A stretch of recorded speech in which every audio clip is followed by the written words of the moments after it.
नमस्कार दोस्तों। आज दो मुद्दों पे बात करेंगे कि कैसे सीएम अरविंद केजरीवाल, जो कट्टर ईमानदार अरविंद केजरीवाल हैं, उन्हें यह डर सता रहा है कि कहीं ऐसा ना हो कि जिस बाथरूम के अंदर 4.5 लाख के कमोड के ऊपर वो रोज़ सुबह फ्रेश होते हैं, उसका पता लोगों को न चल जाए। कहीं ऐसा ना हो कि सीबीआई और ईडी उनके घर में घुस जाए और लोगों को ये दिखा दे कि उनके घर के पर्दे 4-4 लाख रुपए के हैं। जिस कमोड पे फ्रेश हो रहे हैं वो 4.5 लाख रुपए का है। कहीं ऐसी सारी चीज़ें लोगों को पता ना चल जाए। तो इस सारी चीज़ों पे डिस्कस करेंगे कि कैसे अरविंद केजरीवाल को आज सुप्रीम कोर्ट ने ऐसा तमाचा जड़ा है और बताया है कि अपनी औकात में रहो, औकात से बाहर जाकर काम ना करें और संविधान के हिसाब से चलें। बार बार जो है संविधान को इस तरीके से बेइज्जत ना करें। और बात करेंगे कैसे नीतीश कुमार ने मुस्लिम बहुल इलाकों में बिहार के अंदर शुक्रवार को छुट्टी तय कर दी है और कह दिया है कि एतवार की छुट्टी की ज़रूरत नहीं है। यानी अब इस देश के अंदर मुस्लिम बहुल इलाका और हिंदू बहुल इलाके के हिसाब से सरकारें चलेंगी। यानी अब जो है बच्चों को शुक्रवार की छुट्टी दी जाएगी, एतवार की छुट्टी नहीं दी जाएगी।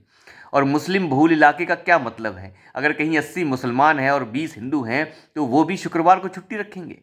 तो आप अंदाज़ा लगा के देखिए किस तरीके से जो है राजनीति हो रही है बिहार के अंदर, जहाँ पे रामनवमी की छुट्टी को कैंसिल कर दिया गया है, शिवरात्रि की छुट्टी को कैंसिल, दिवाली की 3 छुट्टियों को घटाकर 1 छुट्टी कर दिया गया है, गोवर्धन छुट्टी को कैंसिल कर दिया गया है, रक्षाबंधन की छुट्टी को कैंसिल कर दिया गया है और ईद की छुट्टी को बढ़ाकर बकरा ईद की छुट्टी को 3 दिन कर दिया गया है कि आराम से बकरे खाइए।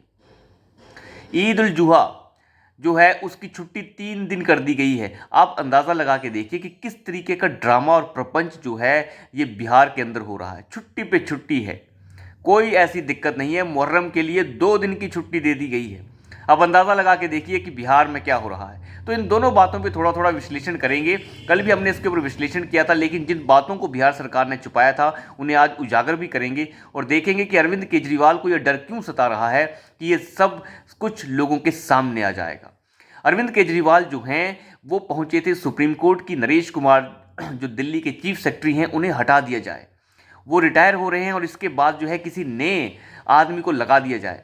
और वहाँ पे जाके अरविंद केजरीवाल के वकील मनु सिंह भी ये कह रहे थे कि किसी को भी लगा दीजिए, बस लगा दीजिए, इस आदमी को हटा दीजिए। तो सुप्रीम कोर्ट ने उनसे पूछा कि भैया ऐसा क्यों, आप क्यों चाहते हैं कि इसे हटा दिया जाए?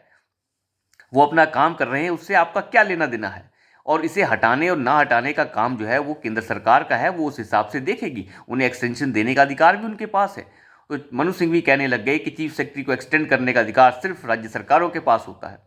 तो सुप्रीम कोर्ट ने उन्हें बताया कि ये केंद्र शासित प्रदेश है और दिल्ली जो जो नेशनल कैपिटल रीजन का जो एक्ट है उसके हिसाब से दिल्ली सरकार के अंदर चीफ सेक्रेटरी जो होते हैं उन्हें चुनने का अधिकार और उन्हें बदलने का अधिकार या फिर उनको एक्सटेंड करने का अधिकार सिर्फ केंद्र सरकार के पास है। और साथ ही साथ जितने भी बड़े बड़े मुद्दे हैं जो केंद्र सरकार के अधीन आते हैं, चाहे वो ज़मीन का मामला हो, लॉ एंड ऑर्डर का मामला हो, तो उनके ऊपर किसी भी तरीके के किसी अधिकारी को हटाने, एक्सटेंड करने का अधिकार सिर्फ जो है वो केंद्र सरकार के पास है।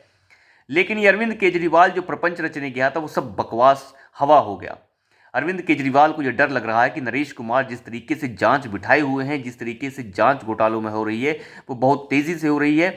और शीश महल का घोटाला, जिस बड़े बंगले में ये अरविंद केजरीवाल रह रहा है, जो करोड़ों का बंगला है, जिसके बाथरूम में 4.5 लाख रुपए का कमोड लगाया गया है, जिसके ऊपर ये रोज अरविंद केजरीवाल फ्रेश होता है, जहां से गर्म पानी निकलता है, ठंडा निकलता है, ये है आम आदमी पार्टी।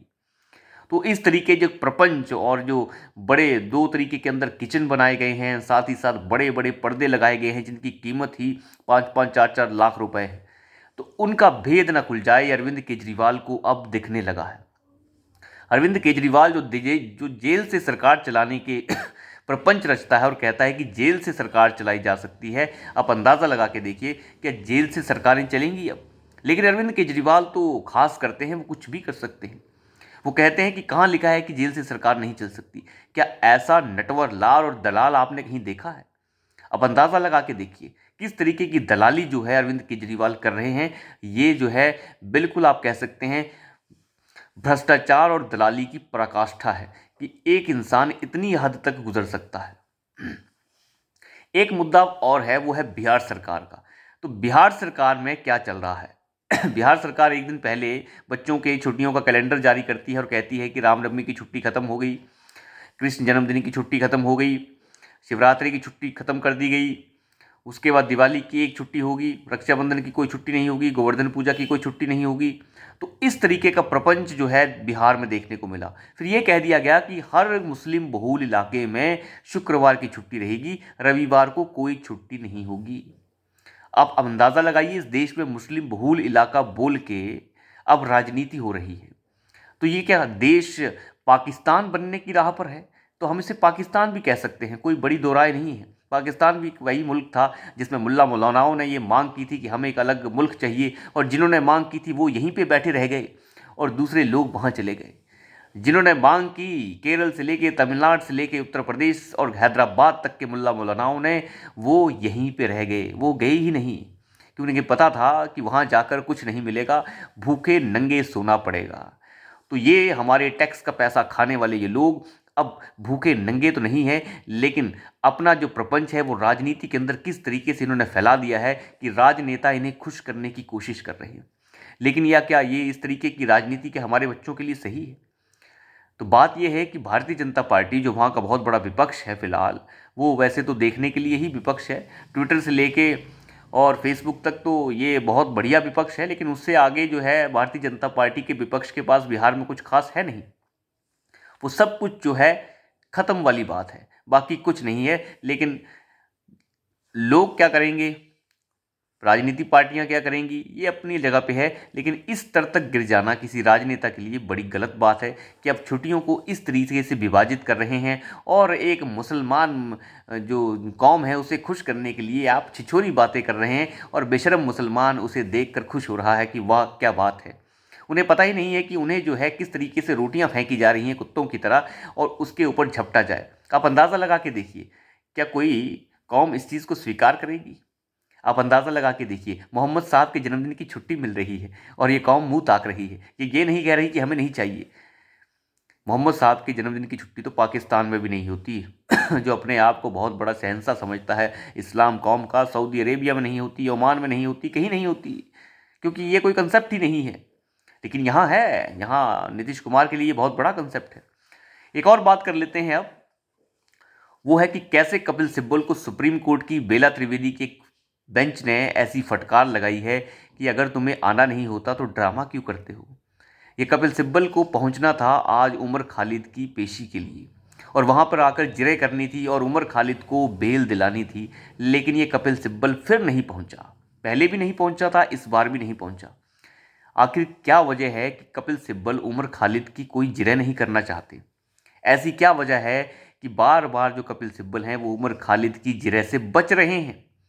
कुछ तो वजह है, और वजह यह है कि सुप्रीम कोर्ट का जिस तरीके का रुख है वो कपिल सिब्बल को समझ में आ गया है कि कुछ नहीं होने वाला, यहाँ पे जूते पड़ेंगे, इसलिए जो है चुपचाप एब्सेंट हो जाते हैं।